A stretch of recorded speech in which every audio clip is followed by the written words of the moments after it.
I'm Lee from Outback Fencing, and here is our Colorbond Slat fence. It's a 70mm slat with a 10mm gap. You can have 20 or 30, but for this purpose it's a 10mm gap.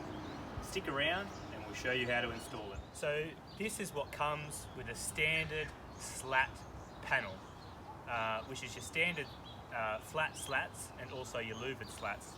It comes with two C-channel posts which are long enough to go into the ground. It comes with the top and bottom rail. It comes with your retainers and some screws, and obviously your slats. And that's it. Okay, so what you want to do first is to position out your fence. So what we've done here, we've put a peg at either end, and we've run a string line going from one end to the other, which we've levelled.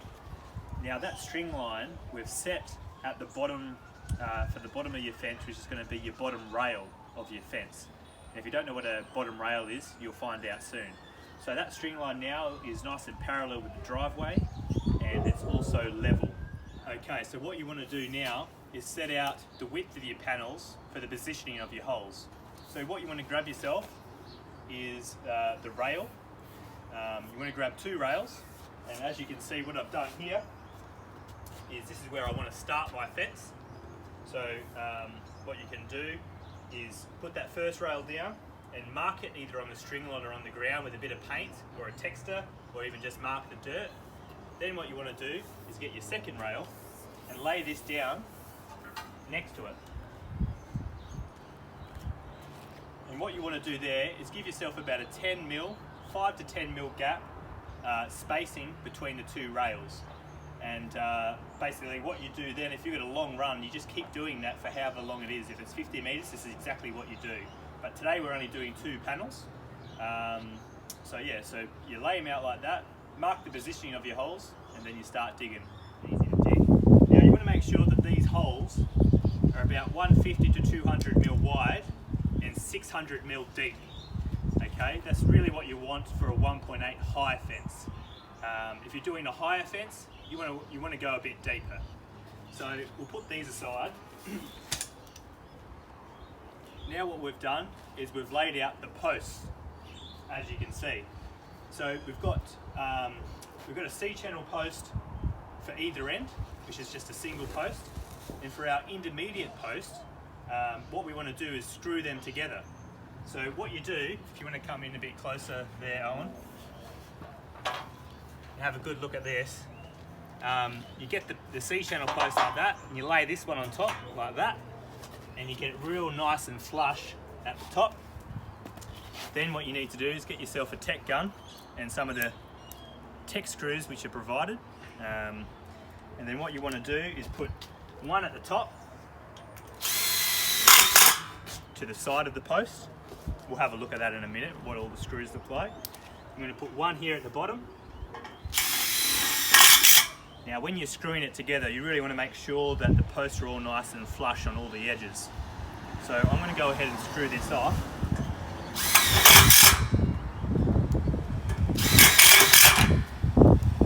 Put a few screws in there.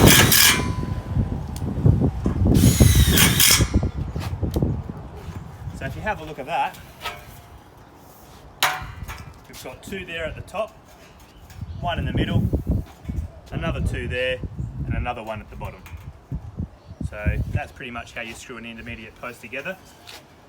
And then we're just going to lay that on its side. So what we want to do now as well, to make it real easy, because we've put the string line at the level of the bottom rail, if you've got an 1800 high fence, what you want to do is get this post, get your tape measure out, and mark this down at 1800.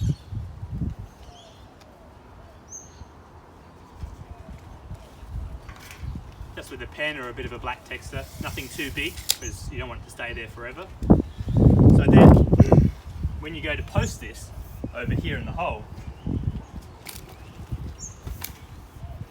basically use that black mark to the level string line.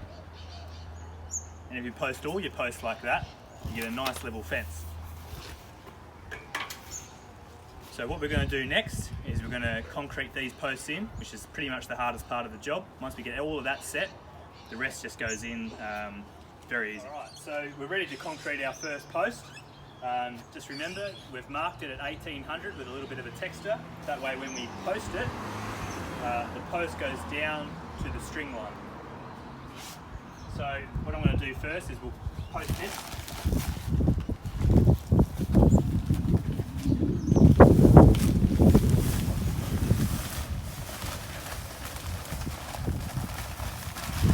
Now I've already got a little bit of water in the hole. Now what I'm going to do,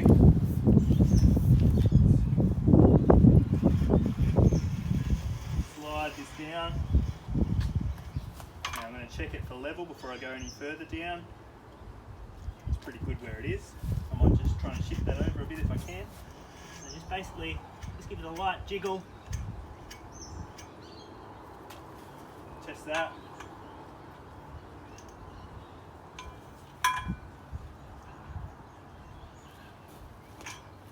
Alright, so this post now is set down to that texture onto the string line, and I've leveled that, and yeah, that's pretty much it. Now you don't have to concrete this exactly the way that I've done it, and you don't have to use rapid set either. It's probably not advised to use rapid set if this is your first time. I would probably even suggest maybe putting the post in first and holding it and getting a friend to pour the concrete in for you, just so you make sure that the post is exactly where it needs to be on the string line, and also level and everything like that. So yeah, so that's pretty much for that one. Alright, so we've got our first post in. Now we're going to put our intermediate post in.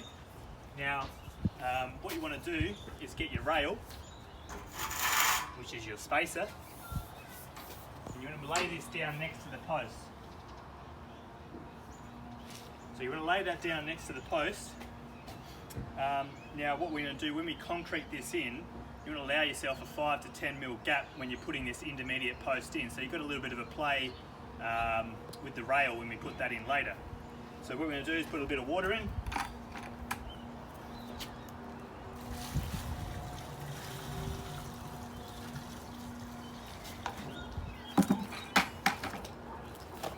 Pour in our concrete.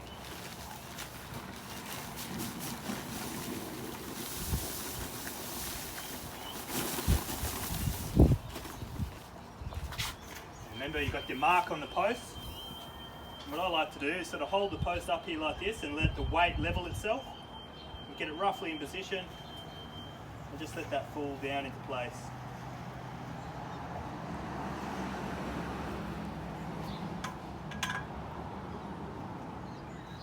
Now this needs to move over a little bit.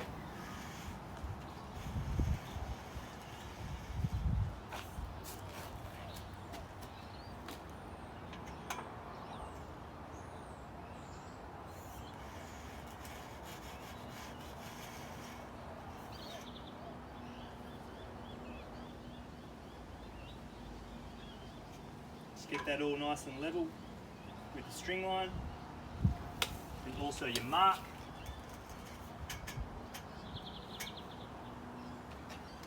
And that's pretty much it.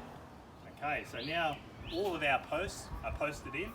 Okay, so now it's time to put in our bottom rail. All the posts have been concreted in and have had time to dry, and they're nice and solid. So what you do is you grab yourself a rail, one of these hexagon looking things.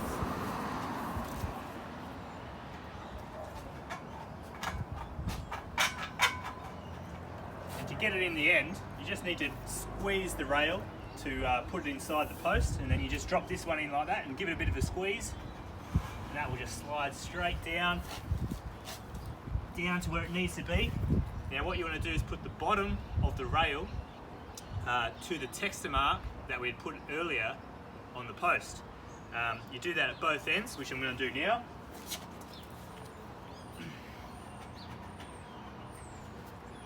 Now that way you know that that bottom rail is nice and level. So then what you want to do is get your gun with a few Tech screws, and you just put one in on this side, like so, one at this end,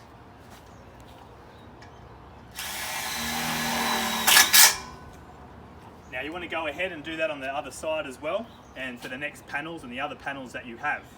And that's pretty much it. So then what you want to do, as I always like to keep this handy, is that you put the rail just on the outer edge of the post where you're going to do your work, and it just sort of stays up there. And it's quite handy when you put the sheets in or your slats, you've got it there and you can just put it straight on top. So we're ready now to do some sheeting and do some slats, and yeah, we'll do that next. Alright, so it's time now to put your retainers in and your slats. As you can see here, you've got a retainer and it's about 30 mil, and you've got a couple of lines here, whether you want a 20 mil or a 10 mil.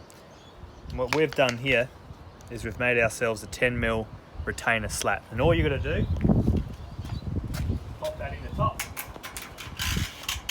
slide that down, quite a nice snug fit. And then the next one, it's actually really quite easy. And then we get one of our slats from our pile over there, and fits in there nice and tight. So you might want to get your fingers in there and put that one in.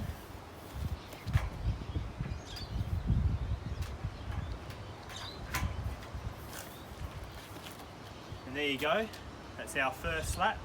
And basically you just continue that process with the retainers and the slats until you get to the top.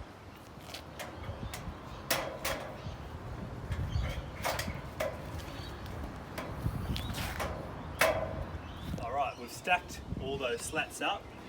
So what we have here is a 70 mil slat with a 10 mil gap. And then you just go on ahead and put the top rail in. So.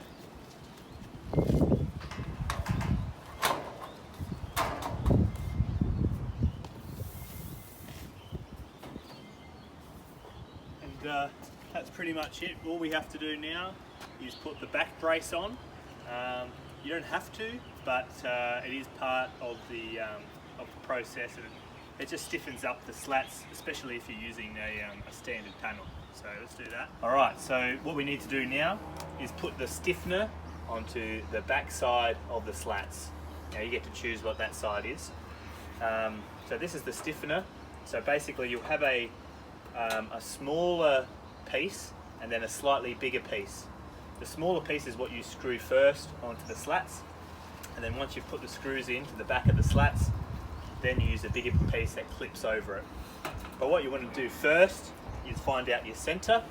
So if you've got a 2350 panel, you divide that by half, put a little marker in, and then once you find out where the center is, you want to get one of these, which is, you'll have two of these, one will go on the top and one will go on the bottom.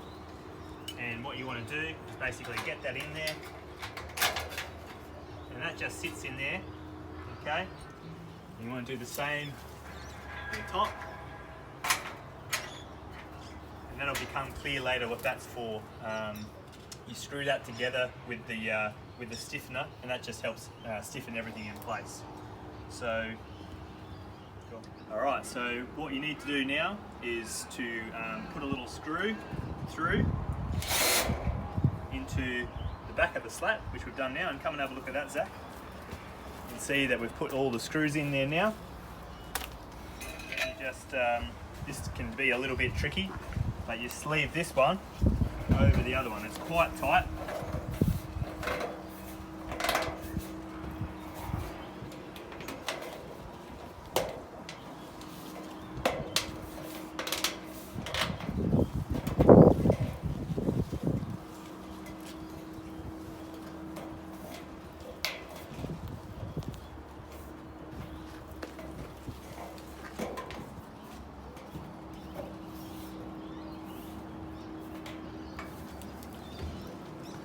That's it, Colorbond Slat done.